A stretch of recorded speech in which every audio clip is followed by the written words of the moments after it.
تو جو دہشت گرد تنظیمیں ہیں اور جو پاکستان کے دشمن عناصر ہیں وہ اس کا فائدہ اٹھانا چاہیں گے.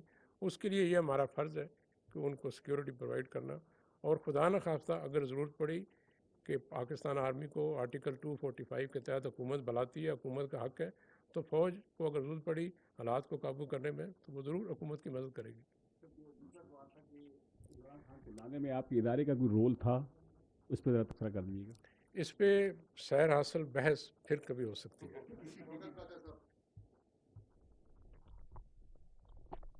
Thank you, sir. I have two questions for each of the gentlemen.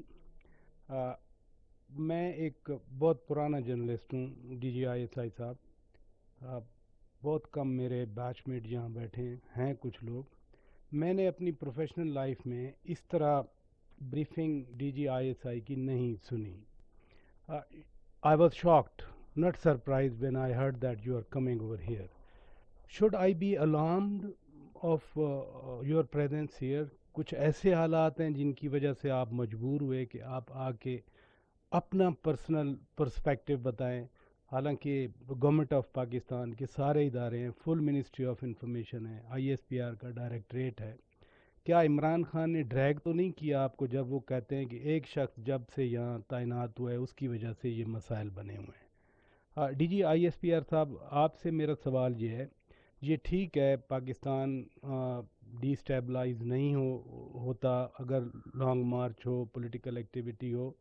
Yesterday, Prime Minister was in Saudi Arabia. Then on 1st of November, he is traveling to China. Then he will travel to Egypt, what I heard. And then he is also supposed to visit France.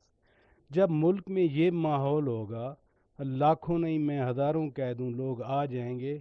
Who would listen to Pakistani leadership when back in the country there is apparent turmoil? Thank you, sir.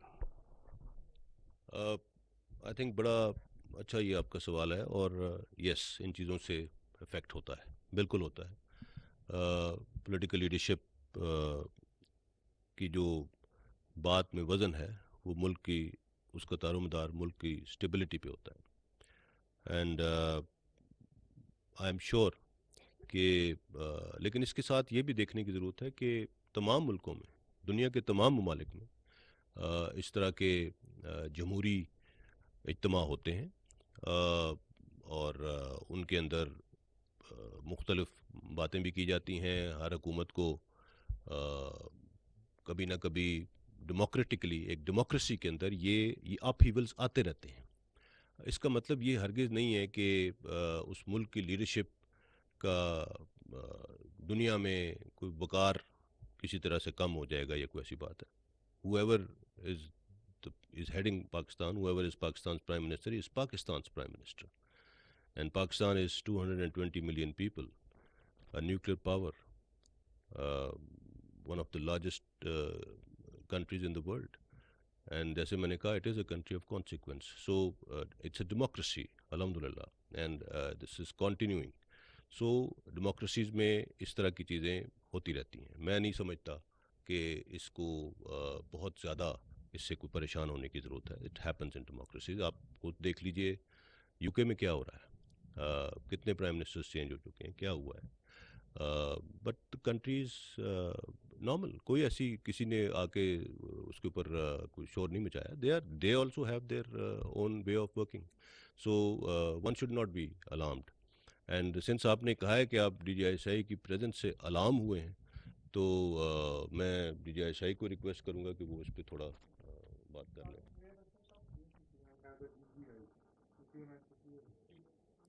دیکھیے، agency کو بہت خوشی ہے کہ حکومت وقت اور DGI جب بھی ضرورت پڑتی ہے وہ اس کی ترجمانی کرتے ہیں. اس لیے آپ کو حیران اور پریشان ہونے کی ضرورت نہیں ہے مجھے دیکھ کے. ہم ان کی ترجمانی سے مطمئن اور خوش ہیں. لیکن میں نے یہ ضرورت محسوس کی کہ ایجنسی کے کچھ معاملات، کچھ معلومات، کچھ پوشیدہ اور پیچیدہ معاملات ہیں جو ہر بندے کو معلوم نہیں ہوتے. وہ اگر میری جگہ کوئی اور کہے گا تو وہ غالباً احسن اقدام نہیں ہے. اس کو کہنے کی ذمہ داری میں اٹھانا چاہتا ہوں. میں نہیں چاہتا ہوں کہ جو معلومات ان کے پاس نہیں ہیں